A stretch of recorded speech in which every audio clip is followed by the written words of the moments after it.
14 April म्हणजेच Bharat Ratna doctor Babasaheb Ambedkar यांची जयंती। Doctor Babasaheb Ambedkar हे भारतीयांसाठी एक व्यक्तिमत्व आहे। डॉक्टर बाबासाहेब आंबेडकरांचं नाव आज जगाच्या कानाकोपऱ्यात आहे। त्यांचं डॉक्टर बाबासाहेब आंबेडकरच नाही तर प्रत्येक थोर पुरुषाचं नाव आज जगाच्या कानाकोपऱ्यात गाजतंय, जसं की छत्रपती शिवाजी महाराज, महात्मा ज्योतिबा फुले, अनेक थोर पुरुष असे होऊन गेले। त्यांचं नाव आज जगाच्या कानाकोपऱ्यात असण्याचं कारण म्हणजे त्यांचा लहानपणापासूनचा असलेला संघर्ष। त्यांनी लहानपणापासूनच असा संघर्ष केला असेल की त्यांचं नाव आज जगाच्या कानाकोपऱ्यात गाजतंय। आपणही या थोर पुरुषांकडून काहीतरी शिकलं पाहिजे। आपणही जर डॉक्टर बाबासाहेब आंबेडकरांसारखं संघर्ष आजपासून केला तर आपलंही नाव कुठेतरी प्रसिद्ध होईल, हे मात्र नक्की।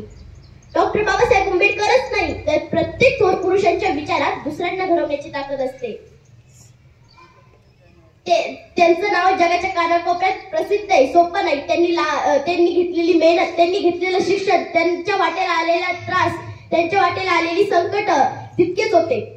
बघा, सिंधुताई सपकाळ सांगून गेल्या की फुलांच्या पायघड्यावरून चालताना काटे बोचलेत तरी सहन करायला शिका मुलांनो। फुलांच्या पायघड्यावरून चालताना काटे बोचलेत तरी सहन करायला शिका, कारण एक दिवस ते काटेच तुम्हाला म्हणतील आइए, वेलकम, सुस्वागत, हम झुकते हैं तुम चलते रहो, हम झुकते हैं तुम चलते रहो। आपण थोर पुरुषांच्याच वाटेला नाही तर प्रत्येकाच्याच वाटेला आयुष्यात संघर्ष करताना, पुढे चालताना संकट येतात, पण त्या संकटांना छत्रपती शिवाजी महाराजांसारखं आणि या थोर पुरुषांसारखं छातीची ढाल करून झेलायला शिकलं पाहिजे। मी एवढे बोलून इथे थांबते। जय हिंद, जय महाराष्ट्र।